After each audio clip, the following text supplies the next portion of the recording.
Assalamualaikum warahmatullahi wabarakatuh. Perkenalkan, nama saya Duyana Septina Baros. Saya Nurdiana. Terima kasih kepada Bapak Dadang Firdaus SPDI MA dan teman-teman sekalian. Kami dari kelompok 6 dengan judul Hadis Maudhu akan mempresentasikan hasil diskusi kami dengan video. Selamat menyaksikan.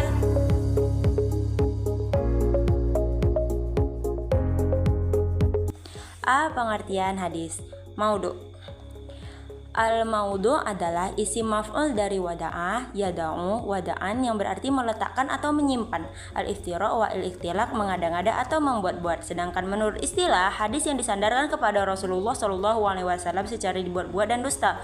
Padahal beliau tidak pernah mengatakan, berbuat ataupun menetapkan.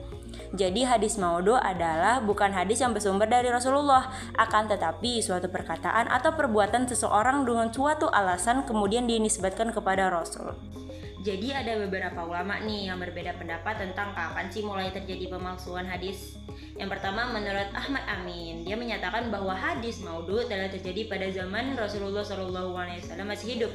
Alasannya dia melihat sabda Rasulullah yang artinya bagi siapa yang secara sengaja berdusta kepadaku maka hendaklah dia mengambil tempat duduknya di neraka.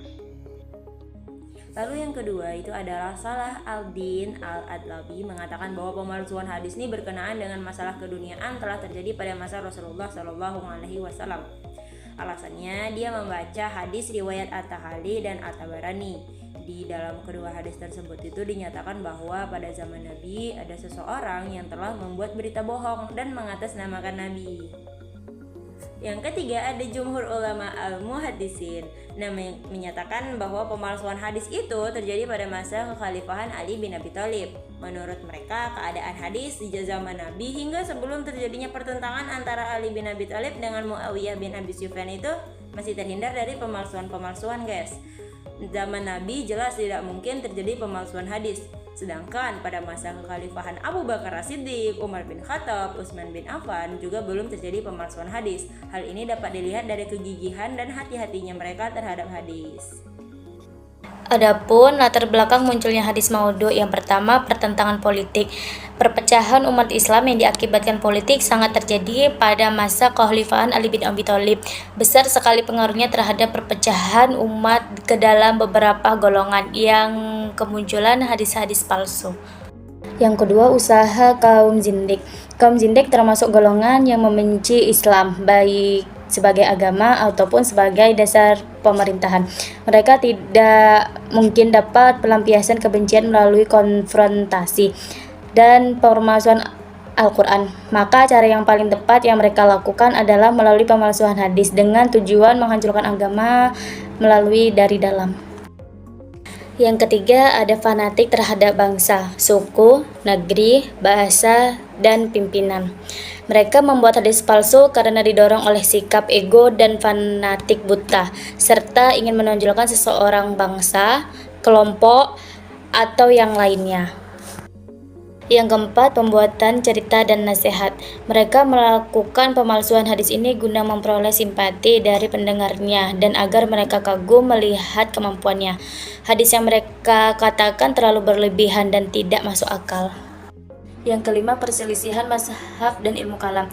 Munculnya hadis-hadis palsu dalam masalah fikih dan ilmu kalam ini berasal dari para pengikut mazhab karena berani melakukan pemalsuan hadis karena didorong sifat fanatik dan ingin menguatkan mazhabnya masing-masing. Yang keenam, membangkit gairah beribadah tanpa mengerti apa yang dilakukan.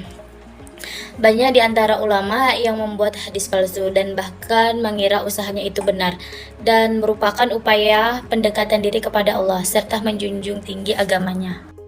Yang ketujuh, menjilat penguasa.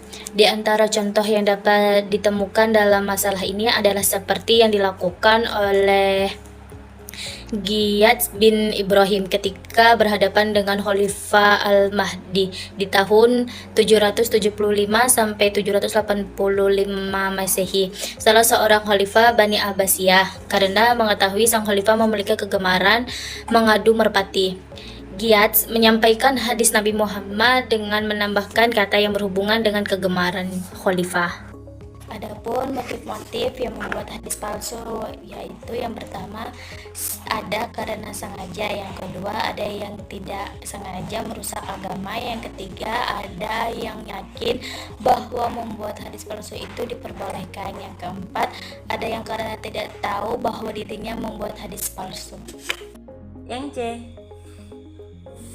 kaidah untuk mengetahui hadis maudhu. Yang pertama dalam sanad, yaitu bagian pertama atas dasar pengakuan Abu Ishman Nuh bin Abi Maryam bahwa dia telah membuat hadis tentang fadilah membaca Al-Quran surat demi surat. Lalu ada Giyad bin Ibrahim dan lain-lain. Yang kedua adanya qarinah atau dalil yang menunjukkan kebohongan, seperti pengakuan ia meriwayatkan dari seorang syekh tapi ternyata mereka belum pernah bertemu secara langsung atau pernah menerima hadis di suatu daerah.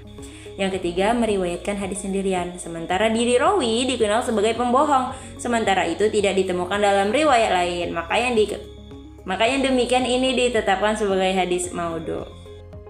Yang kedua adalah matan. Yang pertama buruk redaksi hadisnya. Padahal Nabi Muhammad SAW adalah seseorang yang sangat fasih dalam berbahasa, santun dan enak dirasakan. Yang kedua maknanya rusak.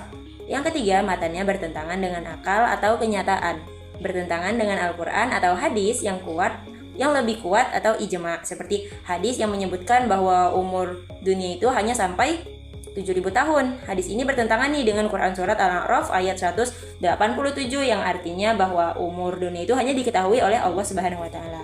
Yang keempat, matanya menyebutkan janji yang sangat besar atas perbuatan yang kecil atau ancaman yang sangat besar atas perkara kecil.